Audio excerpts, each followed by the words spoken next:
Good afternoon, everybody, and welcome back to robmotivejt. So we are well into 2023, and all of the new models and things are out there. So I was curious, what's new for the 2023 Jeep Gladiator? Got to bring my chair over here so I can put my foot up on it. A little more comfortable. Anyway, I was thinking, what is new? Is there anything new out there with the Jeep Gladiator that would tempt me to trade off the gorgeous Schnazberry red Jeep Gladiator Mojave? Well, let's run through.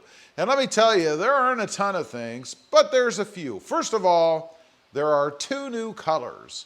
So if you are of the ilk that likes to trade off your vehicles just because of color, you might like one of these. Let's check them out. There is the Earl. It's a kind of a gray aquamarine color. And then there is the Rain. It is a purple color. Now, some have wondered, is this an homage to Prince, right? You know, Purple Rain? It would appear so to me. Kind of clever, I guess, for Jeep. But I don't know if it's for everybody. That's it, two new colors. Otherwise, they are retaining what's already been out there. We'll run through those real quick. You've got Firecracker Red, Hydro Blue, which is one of my favorites, High Velocity, Sarge Green, Granite Crystal, Silver Zenith, Sting Gray, another one of my favorites, Black, and then Bright White. Kind of strange. There isn't anything really out there for Jeep. You know, we don't have the Mojito, you know, that kind of orange yellowish, I guess, greenish, yellowish. I don't even know how you would term that color. But that seems to be gone, and nothing else other than the new Rain, I guess, that's kind of on the edge. Who knows?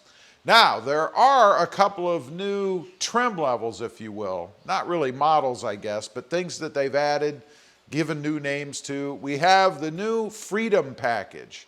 It'll cost you $3,295, and it's available on the S Sport trims. Now what this is, it is a military-themed exterior to honor the military, the U.S. men and women in the service. It has a steel front bumper and rock sliders, steel rock sliders. Plus, there is an Oscar Mike, not Oscar Mayer, Oscar Mike badge on the tailgate and an American flag on the side. Now, I think we've seen both of those in previous years, so it's not really anything new, but they're kind of combining it with that steel front bumper and those rock sliders. But wait, there's another one. The other one is the Capability Package. It's for the high altitude trim level only. It adds a winch-capable steel front bumper. They're not giving you a winch, which I guess can be good or bad. If you're not wanting to screw around with it, it's bad. It'd be nice if it was already there.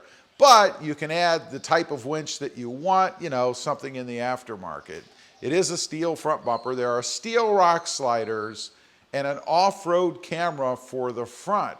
And I'm surprised they haven't done this already across the line. You know, Jeep is supposed to be an off-road beast, right? Why wouldn't it have a front-facing camera anyway by now so that you can see everything that you're coming up on? I don't know. There's also new pricing. There's always new pricing, right? For the Sport, we're going to run through the trim levels, and there are still many trim levels available for the Gladiator, but we've got the Sport, that would come in at the lowest, $40,570, getting up there. Then we have the Willys Sport, and a lot of these just add features and things, obviously, to the base style type Jeep until you get into the suspension and things. But we have the Willys Sport, $42,880. The Sport S, which I've had two of, $43,970. The Willys, $48,015. The Overland at $48,375. This new Freedom that I mentioned, $49,265. The Rubicon, $52,790. The Mojave, $52,790, which is kind of interesting. I would suspect there would, or would think there would be a price difference between the two, but they've priced them both at the same level. I don't know. Then we have lastly the Big Daddy, I guess, the high altitude, $55,875. I'm not a big fan of the high altitude. It's got a lot of finished things on it. You know, I guess because it is the upper trim level, it's more the luxury Jeep Gladiator. Not something for me. Of course, these are all base prices based on the trim level. Obviously, if you add things to it, it's going to cost more money. There's always options and things you can get, right? But that's where they're starting out.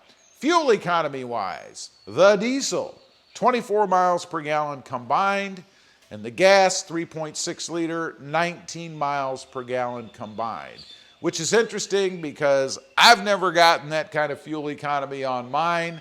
Always somewhere in the, depending on how I'm driving, 14 to 17 miles per gallon, something like that. Now, little caveat there, I do mostly city type, 55 and under driving, depending on what country road I'm on. So obviously it would be better for me if I was driving freeways. I'm sure that's why. Now, there is a rumor. You know, I've seen a lot of comments on the web. It appears that a lot of people, or at least a vocal minority, would love to have a two-door Jeep Gladiator. And I would too. I think it would be pretty cool. I think if they kind of shrunk it down just a little bit. In other words, I don't want to just cut it off behind the front doors and then have all bed on the back. That would give you a longer bed, obviously, right? I'd rather kind of bring it in a little. And I'm not really saying as far as what the rear seating area takes up, but for me, it would be neat to kind of shorten it up a little bit and come out with a two-door version. Now, if they made it a manual transmission, that would even be cooler, I think. Now, as I said, it's just a rumor at this point. The big rumor is they're going to announce it at some point late in 2023 at one of the events or shows or things that's coming up. We'll see. I'd be curious. Would you buy a two-door Jeep Gladiator? Leave a comment. Let me know. Also, real quick, I do have 2 additional channels. Mod Driven, all about the Honda Civic, and Rob Motive, all about the Toyota Tacoma. Check them out, and if you're interested, why not subscribe? And while you're at it, smash the subscribe button here too. Thanks for watching. Stay safe out there. Bye.